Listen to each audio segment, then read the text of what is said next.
പനീർ പൂവിന്റെ പുതുപുത്തൻ വിശേഷത്തിലേക്ക് എല്ലാവർക്കും സ്വാഗതം. അങ്ങനെ നവീന് ആക്സിഡന്റ് സംഭവിച്ച് ഹോസ്പിറ്റലിൽ ആവുന്നതോടുകൂടി തന്നെ ശ്രുതിയുടെ കാര്യം സേഫ് ആവുകയാണ്. അയാൾ കോമ സ്റ്റേജിലാണ് എന്നും കൂടി അറിയുന്നതോടെ ഇനി നവീന്റെ ശല്യം ഒരിക്കലും ഉണ്ടാവില്ല, തന്റെ രഹസ്യങ്ങളൊന്നും ആരും അറിയാൻ പോകുന്നില്ല എന്ന ധാരണയിലാണ് ശ്രുതി. അതിനുശേഷം ഒരു ദിവസം രേവതി ആണെങ്കിൽ അടുക്കളയിൽ തിണ്ടക്കിട്ട് പണി ചെയ്തുകൊണ്ടിരിക്കുകയാണ്. ഇതേസമയം കോളിംഗ് ബെല്ലിന്റെ ശബ്ദം കേൾക്കുമ്പോൾ അച്ഛനും അമ്മയും ഇത്ര പെട്ടെന്ന് തിരിച്ചെത്തിയോ എന്ന് കരുതിക്കൊണ്ട് രേവതി ചെന്ന് ഡോർ തുറക്കുകയാണ് കേട്ടോ. അപ്പൊ കതക് തീർക്കുന്നതും അപരിചിതനായിട്ടുള്ള ഒരാളെ കൺമുന്നിൽ കാണുന്നുണ്ട് രേവതി. അപ്പൊ അയാളാണെന്നുണ്ടെങ്കിൽ ഒരു വഷളൻ ചിരിയോടുകൂടി രേവതിയെ തന്നെ നോക്കി നിൽക്കുന്നുണ്ട് കേട്ടോ. തുടർന്ന് ആരെ മനസ്സിലായില്ലല്ലോ എന്നൊക്കെ രേവതി അയാളോട് ചോദിക്കുമ്പോൾ ഇത് കല്യാണിയുടെ വീടല്ലേ എന്ന് അയാൾ തിരിച്ചു ചോദിക്കുമ്പോൾ കല്യാണിയോ, നിങ്ങൾക്ക് വീട് മാറിപ്പോയിന്ന എന്ന് തോന്നുന്നത്, ഇത് കല്യാണിയുടെ വീടല്ല എന്ന് മറുപടി കൊടുക്കുന്നുണ്ട് കേട്ടോ രേവതി. അതും പറഞ്ഞ് രേവതി വാതിലടയ്ക്കാൻ നോക്കുമ്പോൾ വാതിലടയ്ക്കാൻ സമ്മതിക്കാതെ നവീൻ ഡോറിൽ തള്ളിപ്പിടിക്കുകയാണ് കേട്ടോ. തുടർന്ന് ഇത് കല്യാണിയുടെ വീടല്ലെന്ന് ആര് പറഞ്ഞു? കല്യാണി, ഞാൻ വന്നു, നീ എന്താ കരുതിയത്? കോമ സ്റ്റേജിൽ നിന്ന് ഞാൻ ഒരിക്കലും എഴുന്നേൽക്കുന്നില്ലെന്നോ? പക്ഷെ നിനക്ക് തെറ്റി എന്നെല്ലാം വിളിച്ചു പറയുന്നുണ്ട് കേട്ടോ. അപ്പൊ ഇതെല്ലാം കേട്ട് ഒന്നും മനസ്സിലാകാതെ ആകെ മിഴിച്ചു നിൽക്കുന്നുണ്ട് കേട്ടോ രേവതി. കല്യാണി എന്ന് തന്നെ വിളിക്കുന്നതും നവീന്റെ ശബ്ദവും ഒക്കെ കൂടി കേൾക്കുമ്പോൾ ശ്രുതിയാണെങ്കിൽ ഓടി താഴേക്ക് എത്തുന്നുണ്ട്. അപ്പൊ അവിടെ എത്തുമ്പോൾ നവീനെ കാണുന്നതും ശരിക്കും ഞെട്ടി വിറയ്ക്കുന്നുണ്ട് കേട്ടോ ശ്രുതി. അപ്പൊ ശ്രുതിയെ കാണുമ്പോൾ നവീൻ പറയുന്നുണ്ട്, ഇവള് തന്നെയാണ് ഞാൻ പറഞ്ഞ കല്യാണി, നീ എന്താടി നിന്റെ ഭർത്താവിനോട് നിന്നെ കുറിച്ചുള്ള രഹസ്യങ്ങളൊന്നും പറഞ്ഞിട്ടില്ലല്ലേ എന്നൊക്കെ ചോദിക്കുന്നുണ്ട് കേട്ടോ.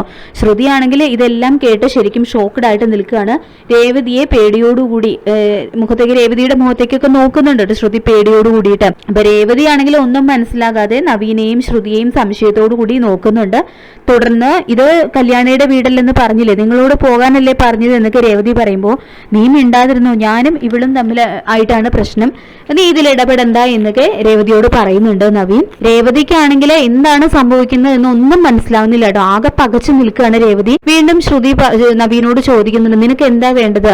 വിവാഹം മുടക്കാൻ നോക്കിയ നിനക്ക് കിട്ടിയതൊന്നും നീ മറന്നിട്ടില്ലല്ലോ, എന്നിട്ടും നീ തിരിച്ചു വന്നോ? എന്റെ മരണം നിന്റെ കൈകൊണ്ടായിരിക്കും എന്നൊക്കെ ശ്രുതി പറയുമ്പോൾ എന്താടി നിന്ന് കുരയ്ക്കാതെ, നിന്റെ ഭർത്താവ് ഇവിടെ ഇല്ല എന്നുള്ള ധൈര്യമാണോ നിനക്ക്?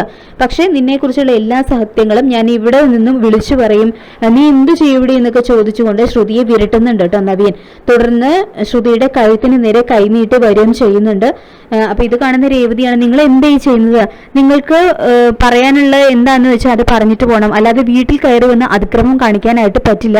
എന്റെ ഭർത്താവ് വന്നാൽ എന്താ ഇവിടെ സംഭവിക്കാൻ പോകുന്നതെന്ന് പറയാൻ പറ്റില്ല എന്നൊക്കെ രേവതി പറയുമ്പോൾ ഇവളില്ലേ ഈ വീട്ടിലെ മരുമകള്, ഇവള് വലിയ ബിസിനസ്സുകാരന്റെ മോളാണെന്നല്ലേ നിങ്ങളോടൊക്കെ പറഞ്ഞിരിക്കുന്നത്, പക്ഷെ 1000 രൂപ പോലും തികച്ചെടുക്കാനായിട്ട് ഗതിയില്ലാത്തവളാണ് ഇവള്. മാത്രമല്ല ഒന്ന് കെട്ടും അതിലൊരു കുട്ടിയും ഇവൾക്കുണ്ട് എന്നൊക്കെ പറഞ്ഞതിന് ശേഷം ശ്രുതിയെ കുറിച്ചുള്ള എല്ലാ തെളിവുകളും മൊബൈലിലുള്ള തന്റെ തെളിവുകളൊക്കെ രേവതിക്ക് കാണിച്ചു കൊടുക്കുന്നുണ്ട് കേട്ടോ നവീൻ. അപ്പൊ ഇതെല്ലാം കണ്ട് ശരിക്കും ഷോക്ക്ഡ് ആവുന്നുണ്ട് കേട്ടോ ശ്രുതിയും. അതുപോലെ ശ്രുതി ശരിക്കും പേടിക്കുന്നുണ്ട്. രേവതിയാണെങ്കിലും അപ്രതീക്ഷിതമായിട്ട് ഇതെല്ലാം മനസ്സിലാക്കുമ്പോൾ ശരിക്കും ഞെട്ടാണ് കേട്ടോ രേവതി. പെട്ടെന്ന് തന്നെ തന്റെ എല്ലാ കള്ളങ്ങളും രേവതിക്ക് മനസ്സിലായി. അയ്യോ എന്ന് പറഞ്ഞുകൊണ്ട് ശ്രുതി ചാടി എഴുന്നേൽക്കുന്നുണ്ട്. അപ്പോൾ ശ്രുതി ഇതെല്ലാം സ്വപ്നം കാണുന്നതാണ് കേട്ടോ. അപ്പോൾ ശ്രുതിയുടെ ആ നിലവിളി കേൾക്കുന്നതും എന്ത് പറ്റി എന്ന് ചോദിച്ചുകൊണ്ട് ശ്രുതിയും എഴുന്നേൽക്കുമ്പോൾ അയ്യോ ഒന്നുമില്ല ശ്രുതി, കുറച്ച് വെള്ളം വേണം എന്ന് ശ്രുതി പറയുന്നതും ശ്രുതി വെള്ളം എടുത്ത് ശ്രുതിക്ക് കൊടുക്കുന്നുണ്ട്. ശ്രുതിയാണെങ്കിൽ ഇങ്ങനെ പകച്ച് ചുറ്റും ഇങ്ങനെ നോക്കുന്നുണ്ട് കേട്ടോ. അപ്പൊ താൻ കണ്ടത് സ്വപ്നമാണെന്ന് വിശ്വസിക്കാനായിട്ട് കഴിയുന്നില്ല കേട്ടോ ശ്രുതിക്ക്. തുടർന്ന് നവീൻ എന്ന് ഇങ്ങനെ ശ്രുതി പതുക്കെ പറയുന്നതും ഇത് കേൾക്കുന്ന ശ്രുതിയാണെങ്കിൽ ആര് നവീനും എന്ന് ചോദിക്കുമ്പോൾ ഇവിടെ ആരെങ്കിലും വന്നിരുന്നു എന്ന് ശ്രുതി ചോദിക്കുമ്പോൾ ഇവിടെ ആരും വന്നില്ല, നീ എന്തെങ്കിലും സ്വപ്നം കണ്ടതായിരിക്കും എന്ന് പറഞ്ഞുകൊണ്ട് ശ്രുതിയെ സമാധാനിപ്പിച്ച് കിടത്തുകയാണ് കേട്ടോ. പക്ഷെ ശ്രുതിക്ക് കിടന്നിട്ടും ഉറക്കം വരുന്നില്ല. അപ്പൊ തന്നെ ശ്രുതി മീരയ്ക്ക് മെസ്സേജ് അയക്കുന്നുണ്ട്, നവീനെ എന്ത് സംഭവിച്ചു എന്നുള്ള, ഹോസ്പിറ്റലിൽ പോയിട്ട് നവീനെ കുറിച്ചുള്ള വിവരം അറിയണം എന്ന് പറഞ്ഞുകൊണ്ട് മീരയ്ക്ക് മെസ്സേജ് അയക്കുന്നുണ്ട് കേട്ടോ ശ്രുതി. പിറ്റേന്ന് തന്നെ മീര ഹോസ്പിറ്റലിലേക്ക് പോകുന്നുണ്ട്. അപ്പൊ അവിടെ നിന്നും നവീനെ ഡിസ്ചാർജ് ചെയ്ത് കൊണ്ടുപോയി എന്നുള്ള വാർത്തയാണ് കേട്ടോ അറിയുന്നത്. അപ്പൊ ഇതറിയുന്ന ശ്രുതിയാണെന്നുണ്ടെങ്കിൽ നവീൻ ഏത് നിമിഷവും തിരിച്ചു വരും എന്നുള്ള ഒരു ഭീതിയിലാണ് കേട്ടോ കഴിച്ചു കൂട്ടുന്നത്. അതിനുശേഷം ചന്ദ്രമതിയെ ആണെങ്കിൽ ഫിനാൻഷ്യർ തടവിൽ വെക്കുന്നുണ്ട് കേട്ടോ. അതായത് കൊടുക്കാനുള്ള മുഴുവൻ പണവും അടച്ചു തീർത്ത് ആധാരം തിരിച്ചെടുത്താൽ മാത്രമേ വിടൂ എന്നും പറഞ്ഞുകൊണ്ട് ചന്ദ്രമതിയെ അവിടെ തടങ്കലിൽ വെക്കുന്നുണ്ട്. അപ്പൊ രേവതിയാണെങ്കിൽ സച്ചിയുടെ കാറിന്റെ ഡ്യൂ കെട്ടാനായിട്ട് ഫിനാൻഷ്യലിന്റെ അടുത്ത് ചെല്ലുന്നതും അവിടെ വെച്ച് പരിചയമുള്ള ഒരാളുടെ ശബ്ദം കേൾക്കുന്നതും അത് ചന്ദ്രയുടെ ശബ്ദമാണെന്ന് മനസ്സിലാക്കുന്നുണ്ട് കേട്ടോ രേവതി. അതോടുകൂടി തന്നെ ചന്ദ്രമതി ആധാരം മോഷ്ടിച്ച് ഫിനാൻഷ്യർക്ക് പണയം വെച്ചുള്ള കാര്യങ്ങളൊക്കെ രേവതിക്ക് മനസ്സിലാവുന്നുണ്ട്.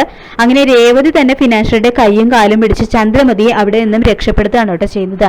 അങ്ങനെ ചെമ്പനീർ പൂവിന്റെ വളരെ രസകരമായിട്ടുള്ള എപ്പിസോഡുകൾ തന്നെയാണ് വരാനായിട്ട് പോകുന്നത്. ഈ റിവ്യൂ ഇഷ്ടപ്പെട്ടെങ്കിൽ ലൈക്ക് ചെയ്യുക, ചാനൽ കൂടി ഒന്ന് സബ്സ്ക്രൈബ് ചെയ്ത് സപ്പോർട്ട് ചെയ്യുക. താങ്ക്